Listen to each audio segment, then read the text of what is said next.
ಸ್ವಪ್ನ, ನಾನು ಹೇಳಿದಂತ ಬೇಗ ಮಾಡಿ ಮುಗಿಸಿಬಿಡು. ನಾನು ಬರ್ತೇನೆ. ಬಾಯ್.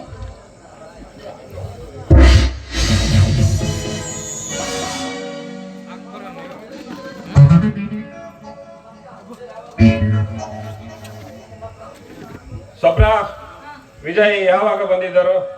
ಈಗ 1 ಗಂಟೆ ಮುಂಚೆ ಬಂದಿದ್ರು. ಇದೇ ದಾರಿಲಿ ಏನೋ ಕೆಲಸ ಆಯ್ತಂತೆ, ಹಾಗೆ ನನ್ನನ್ನ ಮಾತಾಡ್ಸ್ಕೊಂಡು ಹೋದ್ರು. ಏಕೆ ಚಂದ್ರು? ಸ್ವಪ್ನ, ಇತ್ತೀಚೆಗೆ ಅವರ ವರ್ತನೆ ನನಗೆ ಹಿಡಿಸುತ್ತಿಲ್ಲ. ಮನೆಯಲ್ಲಿ ಯಾರು ಇಲ್ಲದ ಸಮಯದಲ್ಲಿ ಬರುವುದು ಅತಿಯಾಗಿದೆ. ಇನ್ನು ಮುಂದೆ ಮನೆಯಲ್ಲಿ ಅಣ್ಣ ಅತ್ತಿಗೆಯರು ಇದ್ದಾಗ ಮಾತ್ರ ಮನೆಗೆ ಬರಲಿಕ್ಕೆ ಹೇಳು. ಯಾಕೆ ಚಂದ್ರು, ಏನೇನೋ ಮಾತನಾಡ್ತಾ ಇದೆಯಲ್ಲ? ಏಕೆ ಅಣ್ಣ ತಂಗಿಯನ್ನ ನೋಡೋದಕ್ಕೆ ಬರೋದಕ್ಕೆ ನಿಮ್ಮ ಮನೆಯವರ ಅಪ್ಪಣೆಯನ್ನ ಕೇಳ್ಬೇಕಾ? ದೊಡ್ಡ ಶ್ರೀಮಂತರ ಮನೆ ನೋಡು, ದೊಡ್ಡ ಅರಮನೆ ನೋಡು, ಇಲ್ಲಿರುವ ಚಿನ್ನ ಆಭರಣವೆಲ್ಲ ಅವರಿಗೆ ಒತ್ತೊಯ್ದು ಕಳಿಸ್ಬಿಡ್ತೀನಿ ಅಂತ ನನ್ನ ಮೇಲೆ ನನಗೆ ಅಷ್ಟೊಂದು ಅಪನಂಬಿಕೆನ? ನೋಡು ಸ್ವಪ್ನ, ನಾವು ಬಡವರಿರಬಹುದು, ಆದರೆ ಮನೆತನದ ಮಾನ ಮರ್ಯಾದೆಯಲ್ಲಿ ಶ್ರೀಮಂತರೇ. ಇನ್ನು ಮುಂದೆ ನನಗೆ ನಿಮ್ಮಿಬ್ಬರನ್ನು ನೋಡಿದರೆ ಅಣ್ಣ ತಂಗಿಯರು ಅನಿಸಲಾರದು. ಗುಟ್ಟಾಗಿ ಸೇರುವ ಪ್ರೇಮಿಗಳಂತಿದೆ ನಿಮ್ಮ ವರ್ತನೆ. ಹೇ ಚಂದ್ರು, ನಾಲ್ಗೆನ ಬಿಗಿ ಇರದ ಮಾತನಾಡು. ಒಡ ಹುಟ್ಟಿದ ಅಣ್ಣ ತಂಗಿಯರ ಬಗ್ಗೆ ಅನೈತಿಕ ಸಂಬಂಧವನ್ನ ಕಟ್ಟಿ ಮಾತನಾಡ್ತಾ ಇದೆಯಲ್ಲ, ಆ ನಿನ್ನ ಅಣ್ಣ ಅತ್ತಿಗೆ ಕಲ್ಸ್ಕೊಟ್ಟಿರೋ ಸಂಸ್ಕಾರ ಇದೇನೋ? ನನ್ನ ಅಣ್ಣ ಅತ್ತಿಗೆಯರ ಬಗ್ಗೆ ಮಾತನಾಡುವ ಯೋಗ್ಯತೆ ನಿನಗಿಲ್ಲ. ನೋಡು, ಒಳ್ಳೆಯ ಮಾತಿನಿಂದ ಹೇಳುತ್ತಿರುವೆ. ನಿಮ್ಮ ನಡೆನುಡಿಗಳನ್ನು ತಿದ್ದಿಕೊಂಡು ನಡೆದರೆ ನಿಮಗೆ ಒಳ್ಳೆಯದು.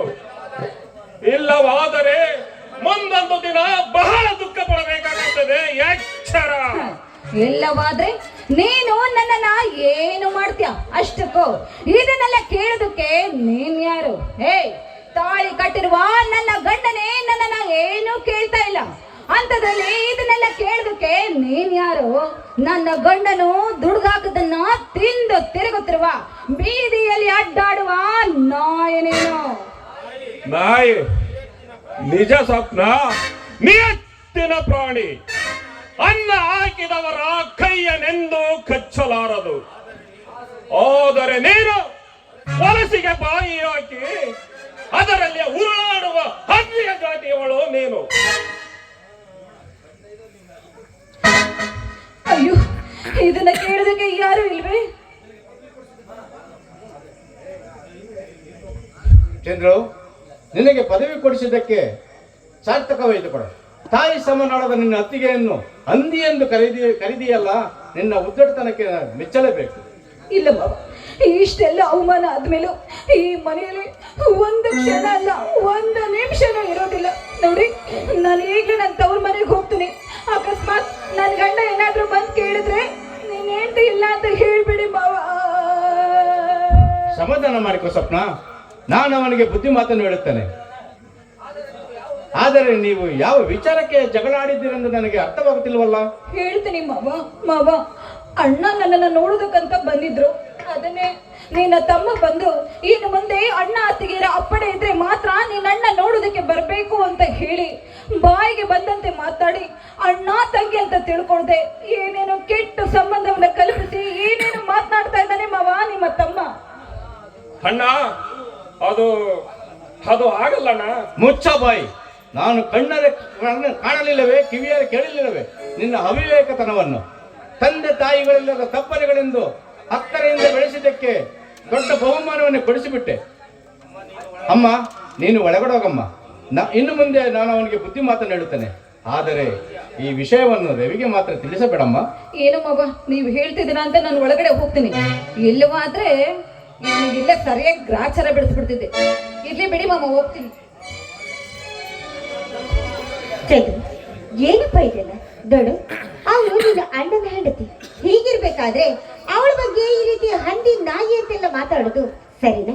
ನೀನು ವಿದ್ಯಾವಂತ, ಸ್ವಲ್ಪ ಆಲೋಚನೆ ಮಾಡಿ ನೋಡು. ಹತ್ತಿಗೆ ಎಂದರೆ ತಾಯಿಯ ಸಮಾನ ಅಂತ ನನಗೆ ಚೆನ್ನಾಗಿ ಗೊತ್ತಮ್ಮ. ಅಮ್ಮನ ವಾತ್ಸಲ್ಯವನ್ನು ಧಾರೆ ಹೆರೆದ ನೀವು ನಾನು ನಿಮ್ಮನ್ನು ಗೌರವಿಸುತ್ತಿಲ್ಲವೇ, ಪೂಜಿಸುತ್ತಿಲ್ಲವೇ? ಆದರೆ ಇವಳು ಹತ್ತಿಗೆಯಲ್ಲ, ಹತ್ತಿಗೆ ರೂಪದಲ್ಲಿ ನಮ್ಮ ಮನೆ ಹೊಕ್ಕಿರುವ ಮಹಾಮಾರಿ ಇವಳು. ಸಾಕು ನಿಲ್ಲಿಸು. ಮಾರಿಯಂತೆ ಮಾರಿ. ಯಾರೋ ಈ ರೀತಿ ಮಾತನಾಡಲು ನನಗೆ ಹೇಳಿಕೊಟ್ಟಿದ್ದು? ಅವಳೇನು ತಪ್ಪು ಮಾಡಿದರೆ ತಿದ್ದಿ ಬುದ್ಧಿ ಹೇಳಲು ಅವಳ ಗಂಡನಿದ್ದಾನೆ. ಅದಕ್ಕೂ ಮೇಲಿದಾಗ ನಾವಿದ್ದೀವಿ. ಅದನ್ನು ಬಿಟ್ಟು ಅವಳನ್ನು ಖಂಡಿಸುವ ಅಧಿಕಾರ ನಿನಗೆ ಯಾರೋ ಕೊಟ್ಟಿದ್ದು? ರವಿಗೆ ಈ ವಿಷಯ ತಿಳಿದರೆ ಅವನೆಷ್ಟು ದುಃಖ ಪಡುತ್ತಾನೆ ನೀನೇ ಹೇಳು. ಅಣ್ಣ, ಅವನಿಗೆ ನೋವು ಆಗಬಾರದು, ನಮ್ಮ ಮನೆಯ ಮಾನ ಬೀದಿಯ ಪಾಲಾಗಬಾರದು ಎಂದೇ ನಾನು ಅವಳ ತಪ್ಪನ್ನು ಖಂಡಿಸಿದ್ದು. ದೊಡ್ಡವರು ಏನೇ ಮಾಡಿದರೂ ನೋಡಿಕೊಂಡು ಸುಮ್ಮನೆ ಇರಬೇಕು. ಹತ್ತಿಗೆ ಹಾಗಲ್ಲಪ್ಪ, ಅವಳು ಏನೇ ಆಗಿಲ್ಲ, ಅವಳು ಈ ಮನೆಯ ಮಹಾಲಕ್ಷ್ಮಿ ಇದ್ದ ಹಾಗೆ. ಅವಳು ಏನೇ ತಪ್ಪು ಮಾಡಿದ್ರು ಅದನ್ನು ಸೂಕ್ಷ್ಮವಾಗಿ ತಿಳಿಸಿ ಹೇಳಬೇಕೇ ಹೊರತು ಈ ರೀತಿ ಆತುರ ಪಡುವುದು ಸರಿಯಲ್ಲ. ಇನ್ನು ಮುಂದೆ ಯಾವತ್ತೂ ಕೂಡ ಈ ರೀತಿ ಮಾತನಾಡೋದಿಲ್ಲ ಅಂತ ನನಗೆ ವಚನ ಕೊಡು.